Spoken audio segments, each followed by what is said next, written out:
जय श्री कृष्ण दोस्तों। आज मैं आप सबके लिए शिक्षण मनोविज्ञान संबंधित महत्वपूर्ण 25 MCQ क्वेश्चन आंसर लेकर आई हूँ, जिसमें हम बात करेंगे अल्बर्ट वुनरॉ के बारे में, उनके सामाजिक अधिगम के सिद्धांत के बारे में। चलिए चलते हैं हमारे क्वेश्चन की ओर, जिसमें हमारा पहला क्वेश्चन है, अल्बर्ट वुनरॉ किस सिद्धांत के प्रतिपादक थे? ऑप्शन ए संज्ञानात्मक विकास सिद्धांत, बी सामाजिक अधिगम सिद्धांत, सी मनोविश्लेषण सिद्धांत, डी व्यवहारवाद सिद्धांत। इसका राइट आंसर है ऑप्शन बी सामाजिक अधिगम सिद्धांत से संबंधित थे उनका सिद्धांत। क्वेश्चन नंबर 2, सामाजिक अधिगम सिद्धांत के अनुसार लोग कैसे सीखते हैं? ऑप्शन ए केवल प्रत्यक्ष अनुभव से, बी केवल पुरस्कार से, सी दूसरों को देखकर और अनुकरण करके, डी केवल दंड से। इसका राइट आंसर है ऑप्शन सी दूसरों को देखकर और अनुकरण करके सामाजिक अधिगम सिद्धांत के अनुसार लोग सीखते हैं। क्वेश्चन नंबर 3, निम्न में से सामाजिक अधिगम का मुख्य माध्यम क्या है? ऑप्शन ए प्रत्यक्ष अनुभव, बी अध्यापन, सी अवलोकन ऑब्जर्वेशन, डी दंड। इसका राइट आंसर है ऑप्शन सी अवलोकन ऑब्जर्वेशन। यह सामाजिक अधिगम का मुख्य माध्यम है। क्वेश्चन नंबर 4, वुनरॉ के अनुसार अधिगम में किसकी भूमिका नहीं है? ऑप्शन ए ध्यान, बी स्मृति, सी शारीरिक परिपक्वता, डी प्रेरणा। इसका राइट आंसर है ऑप्शन सी शारीरिक परिपक्वता। वुनरॉ के अनुसार यह अधिगम की भूमिका नहीं निभाती, शारीरिक परिपक्वता। क्वेश्चन नंबर 5, अवलोकन द्वारा अधिगम की प्रक्रिया का पहला चरण क्या है?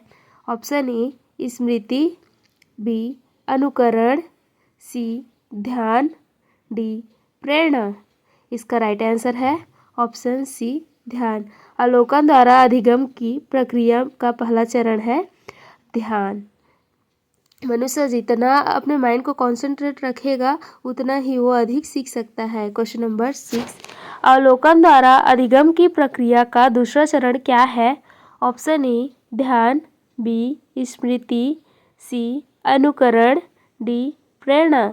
इसका राइट आंसर है ऑप्शन बी स्मृति। अवलोकन द्वारा अधिगम की प्रक्रिया का दूसरा चरण है स्मृति, पहला चरण है ध्यान। क्वेश्चन नंबर 7, अवलोकन द्वारा अधिगम की प्रक्रिया का तीसरा चरण क्या है?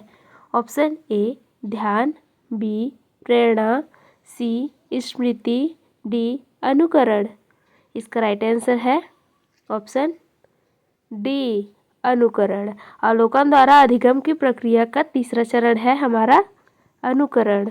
क्वेश्चन नंबर 8, अवलोकन द्वारा अधिगम की प्रक्रिया का चौथा चरण क्या है? ऑप्शन ए ध्यान, बी स्मृति, सी प्रेरणा, डी अनुकरण। इसका राइट आंसर है ऑप्शन सी प्रेरणा।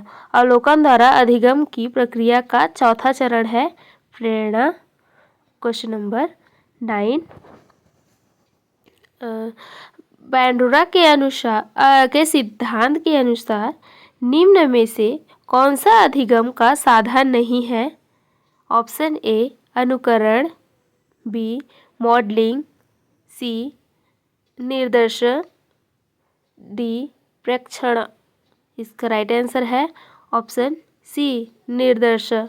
यह वुनरॉ के सिद्धांत के अनुसार अधिगम का साधन नहीं है। क्वेश्चन नंबर 10, वुनरॉ के अनुसार अधिगम में मॉडल की क्या भूमिका बताई गई है?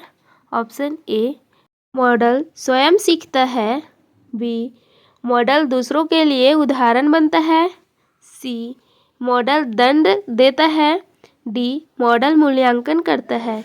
इसका राइट आंसर है ऑप्शन बी नंबर 11, निम्न में से कौन सा अच्छा मॉडल होगा? ऑप्शन ए जो आक्रामक हो, बी जो सकारात्मक व्यवहार करे, डी जो दंडित हो रहा हो, डी जो गलत काम करे।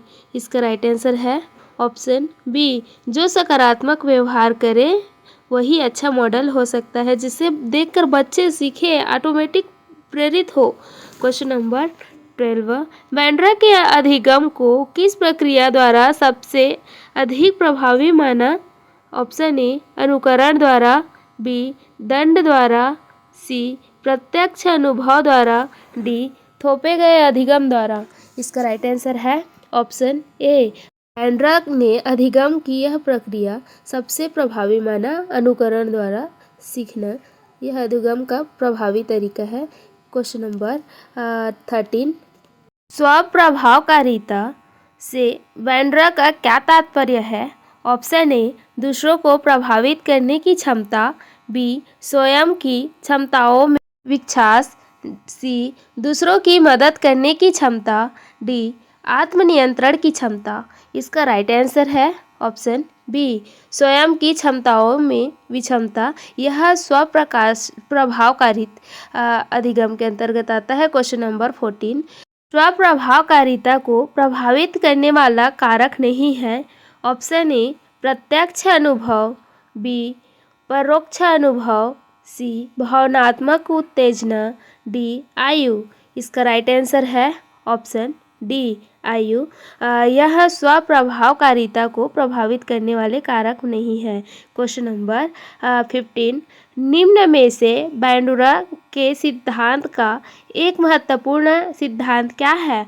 ऑप्शन ए शास्त्रीय अनुबंधन, बी प्रचलन अनुबंधन, सी पारस्परिक नियत तत्व, डी अंतर्दृष्टि अधिगम। इसका राइट आंसर है ऑप्शन सी। क्वेश्चन नंबर 16, पारस्परिक नियत तत्व में शामिल घटक कौन कौन से हैं? ऑप्शन ए व्यक्ति, व्यवहार, पर्यावरण, बी शिक्षक छात्र पाठ्यक्रम, ऑप्शन सी ज्ञान, समझ, अनुप्रयोग, डी प्रेरणा, स्मृति, अनुकरण। इसका राइट आंसर है ऑप्शन ए व्यक्ति, व्यवहार, पर्यावरण। क्वेश्चन नंबर 17, निम्न में से कौन बैंड्रा के सामाजिक अधिगम सिद्धांत का उदाहरण है? ऑप्शन ए बच्चा साइकिल चलाना सीखता है, बी बच्चा टीवी पर देखकर नृत्य करना सीखता है, सी बच्चा किताब पढ़कर इतिहास सीखता है, डी बच्चा प्रयोग करके विज्ञान सीखता है। इसका राइट आंसर है ऑप्शन बी। क्वेश्चन नंबर 18, आक्रामक व्यवहार अधिगम का उदाहरण किससे जुड़ा है? ऑप्शन ए सकारात्मक मॉडलिंग, बी नकारात्मक मॉडलिंग, सी आत्मनियंत्रण, डी आत्म प्रेरणा। इसका राइट आंसर है ऑप्शन बी नकारात्मक मॉडलिंग। आक्रामक व्यवहार अधिगम का जुड़ाव नकारात्मक मॉडलिंग से है। क्वेश्चन नंबर 19, बैंड्रा के अनुसार मॉडल से अधिगम कब अधिक प्रभावी होता है? ऑप्शन ए जब मॉडल आकर्षक, सक्षम और समान हो, बी जब मॉडल दंडित हो रहा हो, सी जब मॉडल कमजोर हो, डी जब मॉडल दूर हो। इसका राइट आंसर है ऑप्शन ए जब मॉडल आकर्षक, सक्षम और समान हो। क्वेश्चन नंबर 20, निम्न में से कौन सा कथन बैंड्रा के सिद्धांत से मेल खाता है? ऑप्शन ए बच्चे केवल अपने अनुभव से सीखते हैं, बी बच्चे दूसरों के व्यवहार के परिणाम देखकर सीखते हैं, सी अधिगम केवल शिक्षा पर निर्भर है, डी दंड की अधिगम का मुख्य साधन है। इसका राइट आंसर है ऑप्शन बी बच्चे दूसरों के व्यवहार के परिणाम देखकर सीखते हैं। जैसे कि कोई बच्चा अच्छा काम किया, उसको मेडल मिला, तो बच्चा खुद करने की कोशिश करेगा, और अगर किसी को कोई गलती करता है, उसको मार दिए, तो वो काम वो भी नहीं करेगा, क्योंकि उसको पता है काम करेंगे तो हमें क्या मिलेगी, सज़ा मिलेगी। और ये मुख्य बातें हैं। आज हम क्या क्या सीखे उसका समरी है। लोग अवलोकन, अनुकरण और मॉडलिंग के द्वारा सीखते हैं। उसी प्रकार दूसरा पॉइंट है अधिगम की प्रक्रिया ध्यान, स्मृति, अनुकरण और प्रेरणा पर निर्भर करती है। अधिगम किस पर निर्भर करती है? ध्यान, स्मृति, अनुकरण और प्रेरणा पर निर्भर करती है। उसी प्रकार तीसरा पॉइंट है मॉडल का व्यवहार, उम्र, लिंग और स्थिति अधिगम को प्रभावित करती है। चौथा है स्वयं प्रभावकारिता अधिगम और प्रदर्शन में महत्वपूर्ण भूमिका निभाती है। इसी प्रकार हमारा 5वां पॉइंट है, व्यक्ति व्यवहार और पर्यावरण के बीच पारस्परिक संबंध अधिगम को प्रभावित करती है।